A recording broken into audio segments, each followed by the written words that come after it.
So guys, हमारा next concept of oops मतलब कि सेकंड पिलर ऑफ ऊप्स हम पढ़ने वाले हैं, जिसका नाम है इनहेरिटेंस। क्या होता है ये इनहेरिटेंस? देखो यार, इनहेरिटेंस में होता क्या है, बेसिकली हम उसका बिहेवियर और प्रॉपर्टीज, मान लो हमारे पास एक पर्टिकुलर क्लास है, मान लो ये हमारे पास क्लास ए, एंड इसके पास क्या होगा, इसके पास कुछ बिहेवियर होगा। ओके, इसका कुछ बिहेवियर होगा, इसके पास कुछ प्रॉपर्टीज होगी, इसके पास कुछ फंक्शंस हो सकते हैं शायद तक। ओके, अब हम क्या चाहते हैं, हम एक क्लास बी चाहते हैं जो क्या करे, जिसके पास कुछ अपने फंक्शंस तो हो। ओके, इसके पास कुछ ना कुछ अपने फंक्शंस तो है, पर इसके पास वो सारी चीजें इसके पास है जो ए के पास है, मतलब कि इसके पास बिहेवियर प्रॉपर्टीज ऑफ ए है एज वेल एज ये बी है।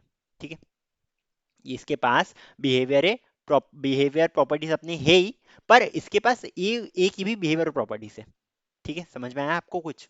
ठीक है, समझ में आ जाएगा, कोई नहीं। मतलब कि जैसे कि पेरेंट्स जो है अपनी सारी प्रॉपर्टीज दे देते हैं चाइल्ड में भी, जैसे कि लुक्स वाइज आप अपनी मम्मी पे गए हो, पापा पे गए हो, कुछ ना कुछ उनके फीचर्स मैच होते हैं आपके साथ। ऐसा क्यों होता है? This is the concept of inheritance. इस टाइप से आपकी साइकिल चलती है, एंड इसको हम बोलते हैं इनहेरिटेंस। डेफिनेशन देखिए, mechanism, it is a mechanism to reuse the code. Reuse किस टाइप से कर पा रहे हैं? देखो यार, आपने एक क्लास बनाई, मान लो एक क्लास बनाई आपने, आप वो सारी की सारी बी में जो जो उसकी प्रॉपर्टीज है, जो जो उसका बिहेवियर है, वो सब कुछ आप उठा के वापस से बी में लिखते। इससे अच्छा ये है कि यार इसको बता दो कि यार तू, तेरे पास एक ही प्रॉपर्टीज भी है, तू वापस से प्रॉपर्टीज मत लिख, तू एक ही प्रॉपर्टीज भी ले ले। ओके, जैसे कि मान लो हमारे पास क्या है, हमारे पास एक एनिमल क्लास है। ओके, ज्यादातर लोग ये एग्जांपल है, तो मैंने भी यही देख लिया, एनिमल क्लास है हमारे पास। अब एनिमल जो है हमारे पास, एनिमल में भी हमारे पास एक है, मान लो मैमल।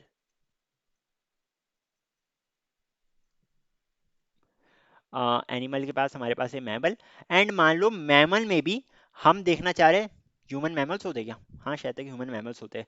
सो हम देख रहे हैं इधर ह्यूमंस।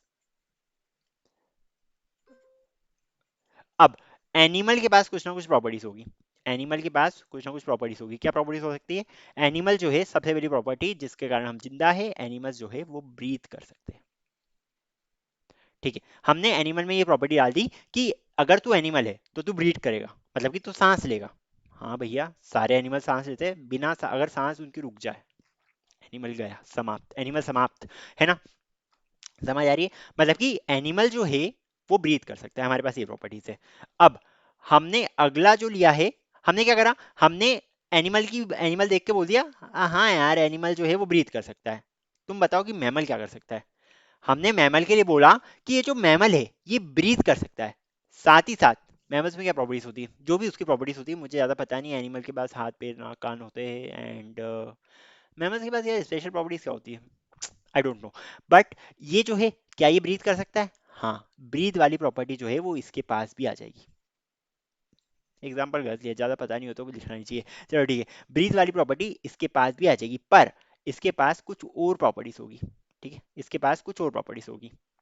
ओके, सो मैमल के पास ब्रीथ प्रॉपर्टी तो है, पर इसके पास और कुछ प्रॉपर्टीज भी है। अब ह्यूमन में क्या हो रहा है, ह्यूमन में हो ये रहा है कि ह्यूमन जो है सांस वो भी ले सकता है। हाँ, ब्रीथ प्रॉपर्टी इसके पास भी है। ह्यूमन क्या है, ह्यूमन जो है वो क्या मैमल है? हाँ, ह्यूमन जो है इसके पास सारी मैमल की प्रॉपर्टीज भी है। क्या क्या होती है मैमल की प्रॉपर्टीज, देख लेना है यार। सो ये जो है इसके पास सारी मैमल की प्रॉपर्टीज भी है। क्या स्पेलिंग लिखी है? सो एनिमल के पास मैमल्स की भी प्रॉपर्टीज है, साथ ही साथ इसकी और कुछ और प्रॉपर्टीज भी है, जैसे कि ह्यूमन जो है वो बात कर सकते हैं। हाँ, human can talk, human can walk, human can बहुत कुछ कर सकते हैं यार। Human can walk, human can write. अब ये मत बोलना जिसके हाथ नहीं है वो कैसे लिखेगा, भाड़ में जाए वो। सो ह्यूमन जो है वो बातचीत कर सकते हैं, वॉकिंग कर सकते हैं, राइट कर सकते हैं। मतलब कि ह्यूमन में क्या हुआ है, ह्यूमन में एनिमल की सारी प्रॉपर्टीज है, ह्यूमन में मैमल की सारी प्रॉपर्टीज है, और ह्यूमन के पास अपनी भी खुद की प्रॉपर्टीज है। मैमल के लिए क्या हुआ है, मैमल जो है उसके पास एनिमल की सारी प्रॉपर्टीज है, एंड अपनी खुद की भी प्रॉपर्टीज है। एनिमल में क्या है, एनिमल के पास सिर्फ अपनी प्रॉपर्टीज है, एनिमल के पास जरूरी नहीं है कि मैमल की properties as well as human की प्रॉपर्टीज हो। ओके, एनिमल के पास मैमल की properties as well as human की प्रॉपर्टीज हो, ये जरूरी नहीं है। एक एग्जांपल था जो मैंने आपको बता दिया है। अब जो इनहेरिटेंस होता है वो अलग अलग प्रकार का होता है, भिन्न भिन्न प्रकार के इनहेरिटेंस होते हैं हमारे पास। जैसे कि एक होता है हमारे पास सिंगल इनहेरिटेंस। सिंगल इनहेरिटेंस इसमें क्या होता है, इसको सिंगल इनहेरिटेंस या फिर सिंगल लेवल लिखना चाहिए था, पर चलो ठीक है, single level inheritance. Single level inheritance में ये होता है कि मान लो ये जो है ये आपकी एक पेरेंट क्लास है, मान लो ये जो क्लास है इसका नाम है ए। अब ये अपनी प्रॉपर्टीज ट्रांसफर कर रही है, अपनी सारी प्रॉपर्टीज ट्रांसफर कर रही है टू बी।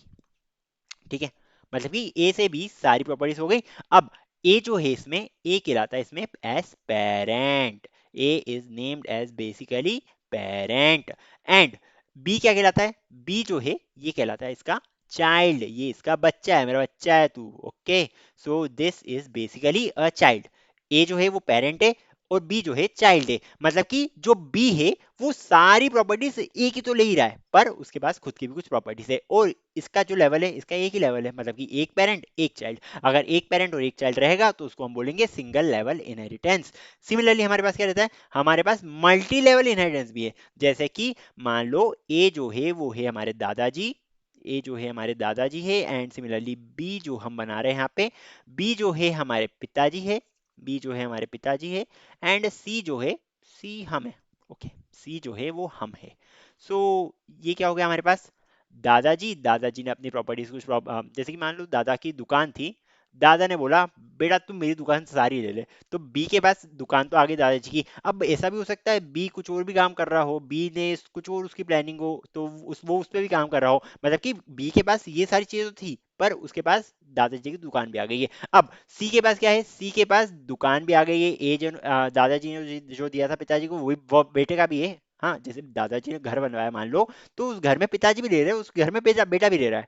पर बी की प्रॉपर्टीज अलग है, कुछ प्रॉपर्टीज जो है कुछ क्या सारी प्रॉपर्टीज जो है ए की तो है उसके पास, पर उसके पास कुछ और प्रॉपर्टीज भी है। सिमिलरली सी जो है उसके पास बी की सारी प्रॉपर्टीज तो है, एंड उसके पास कुछ और प्रॉपर्टीज भी है। इसको हम बोलते हैं मल्टी लेवल इनहेरिटेंस। हेरार्कियल इनहेरिटेंस क्या होता है, हेरार्कियल इनहेरिटेंस, ओ हेरार्कियल इनहेरिटेंस, देखो हेरार्कियल इनहेरिटेंस में होता ये है, मान लो ये है मम्मी। ओके, ए जो है ये है मम्मी। अब ये जो मम्मी थी, इनकी एक बेटी थी जो है बी, एंड साथ ही साथ इनका एक मम्मी जी का एक बेटा था जो कि मैं, विच इज सी। मतलब कि मेरी एक बहन है और एक मैं हूं, और हमारे पास किसकी प्रॉपर्टीज है, मतलब कि बी के पास भी आ गई ए की सारी properties, as well as B की तो सारी प्रॉपर्टीज के पास है ही। सिमिलरली सी के पास आ गई ए की सारी प्रॉपर्टीज, एंड सी की तो सारी प्रॉपर्टीज के पास है ही। क्या सी में बी की क्वालिटीज आएगी क्या, देखो मेरी मेरी बहन से बिल्कुल नहीं पड़ती है।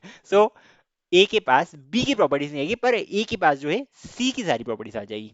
एंड सिमिलरली ये और आगे बढ़ सकता है, और आगे बढ़ना चाहो बढ़ा लो। यहाँ पे मान लो बी के पास मेरी बहन का एक बच्चा हो गया जिसका नाम है डी, एंड मान लो एक और है इसके पास, मान लो ई है, मान लो तीन बेबी हो गए, तो ये जो है ये एफ है।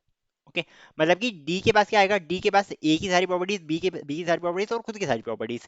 सिमिलरली ई के पास ए की सारी प्रॉपर्टीज, बी की सारी प्रॉपर्टीज और खुद की सारी प्रॉपर्टीज। सिमिलरली एफ के पास ए की सारी प्रॉपर्टीज, बी की सारी प्रॉपर्टीज एज वेल एज खुद की सारी प्रॉपर्टीज। इस टाइप से हमारे पास होता है क्या, हेरार्कियल इनहेरिटेंस। ठीक है, इसमें हमें ये यूज क्यों होता है, बेसिकली इनहेरिटेंस का यूज ये रहता है कि हम बार बार एक ही एक चीज को कोड की रीयूजेबिलिटी, कोड को हम रीयूज कर पाए। ओके, हम बार बार रिपीट नहीं करें कोड को, हम कोड को आसानी से रीयूज कर पाए, इसके लिए हम यूज करते हैं hierarchical inheritance. As simple as that. Okay, अगला जो है वो है मल्टीपल इनहेरिटेंस। देखो मल्टीपल इनहेरिटेंस होता ये है कि मान लो ये है पिताजी, ए जो है ये है पिताजी, एंड बी जो है वो है माताजी। ए पिताजी है, बी माताजी है, एंड इन दोनों का एक बच्चा है विच इज सी। ओके, सी इनका बच्चा है। सो अब इस केस में क्या हुआ, सी के पास ए की प्रॉपर्टीज भी आ गई, सी के पास बी की प्रॉपर्टीज भी आ गई, एंड सी के पास सी की प्रॉपर्टीज भी आ गई। ओके, पर दिक्कत ये है कि जावा में मल्टीपल इनहेरिटेंस नहीं होता है, जावा में मल्टीपल इनहेरिटेंस नहीं होता है। सी प्लस प्लस की बात करो, हाँ बिल्कुल, सी प्लस प्लस में मल्टीपल इनहेरिटेंस हो जाता है। जावा स्क्रिप्ट की बात करो, जावा स्क्रिप्ट तो स्क्रिप्टिंग लैंग्वेज है। पाइथन की बात करो, पाइथन में मल्टीपल इनहेरिटेंस हो जाता है। ठीक है, पाइथन की अगर आप बात करोगे तो इसमें हो जाता है, पर जावा में ये चीज नहीं हो पाती है। ओके, हो पाती है पर कैसे हो पाती है, लिखा हुआ है मैंने, इंटरफेसेस के थ्रू, जो हमने एब्स्ट्रैक्शन पढ़ा था, एब्स्ट्रैक्शन पढ़ा था उसमें हम इंटरफेसेस क्रिएट करते हैं। सो इंटरफेसेस के थ्रू हम मल्टीपल इनहेरिटेंस को क्रिएट कर सकते हैं, मल्टीपल इनहेरिटेंस को जन्म देते हैं हम वाया इंटरफेसेस। ओके, ये क्लासेस में अलाउड नहीं है, इंटरफेसेस के थ्रू ही होता है। यार एक बात बताना मुझे, जावा में मल्टीपल इनहेरिटेंस अलाउड क्यों नहीं है? ऐसा क्यों कि यार जावा में हम मल्टीपल इनहेरिटेंस नहीं कर सकते, पर सी प्लस प्लस पाइथन वगैरह में हम मल्टीपल इनहेरिटेंस कर सकते हैं? इसका आंसर तुम्हें देना है। जब मैं इस चीज को पढ़ूंगा तब मैं बता तो दूंगा, पर मुझे कमेंट करके बताओ कि यार ऐसा क्यों है कि मल्टीपल इनहेरिटेंस जो है वो जावा में काम नहीं करता है। ओके, सो हमारे पास ये हो गए इनहेरिटेंस के प्रकार। अब एक एक करके हम समझा तो दिया है मैंने, इस पर डायरेक्टली हम कोड कर लेंगे। हम सारे प्रकार के इनहेरिटेंस हम बनाएंगे एंड इनके ऊपर एक अच्छे से कोड कर लेंगे। चलो ठीक है। सो आई थिंक समझ में आ गया होगा इनहेरिटेंस क्या होता है, प्रॉपर्टीज किस टाइप से हम अपने चाइल्ड को देते हैं, पेरेंट चाइल्ड रिलेशनशिप क्या होती है ये भी समझ में आ गया होगा, क्यों यूज करते हैं वगैरह वगैरह, कितने टाइप की होती है, कितने प्रकार की होती है, सब कुछ समझ में आ गया है। सो इनहेरिटेंस का थ्योरेटिकल पोर्शन लगभग समझ आ गया है, अब हमें सिर्फ करनी है coding on inheritance. So that's all for this video, till then see ya, take care and bye bye.